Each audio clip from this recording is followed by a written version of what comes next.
Signal Deep Clean ලොව අංක එකේ ටයිනෙක්ස් කෙඳිවලින් නිපදවා ඇත.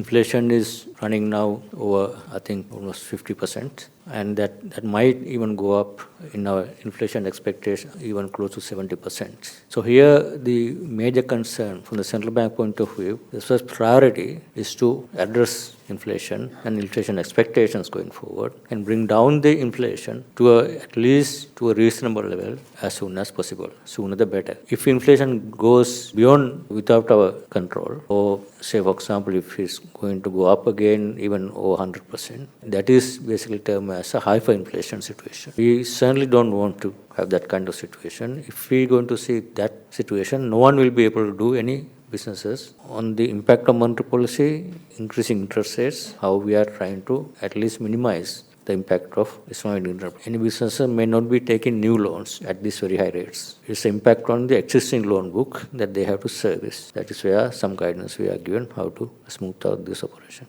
Meanwhile, Deputy Governor of the Central Bank of Sri Lanka, Yvette Fernando, announced a list of guidelines that will provide concessions to debtors during the crisis hit period.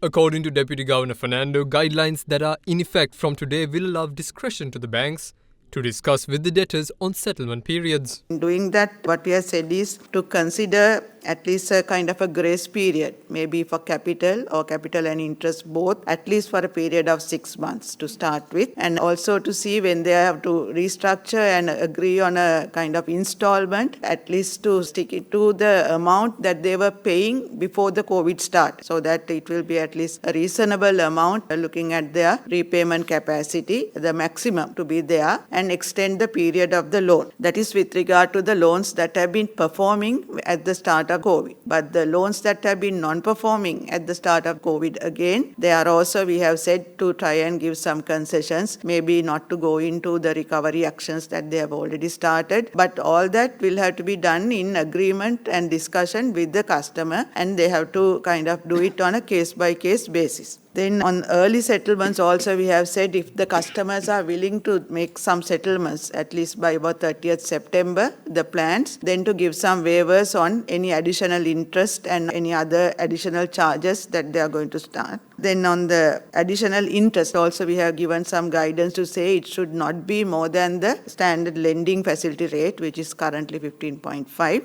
and based on that to extend the period. Something similar will be issued for the non-bank financial sector companies also. Governor, you just mentioned that inflation could even hit 70%. In such a scenario, is it realistic keeping the medium-term inflation target between 4 to 6%? Can be achieved. So that is why if you look at our inflation forecast in the fan chart, with the current tight monetary policy, we see already there's a contraction in credit. As economy is going to contract. Demand is gradually coming down. Imports are basically coming down. So that is biting the bullet. I mean, that has a clear impact on this. With that, this current high inflation, major part is the supply side, all these shortages. So that will remain at least once it goes up, it remain at least 12 months period. And beyond that, once we have these policies, that most probably we are confident from the central bank side that we will curtail that inflation. Speaking further, Central Bank Governor Dr. Nandalal Veerasinghe commented on the permission given to import several essential items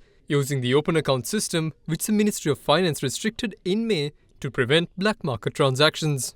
Hawala Undial business is happening all the way through this open account.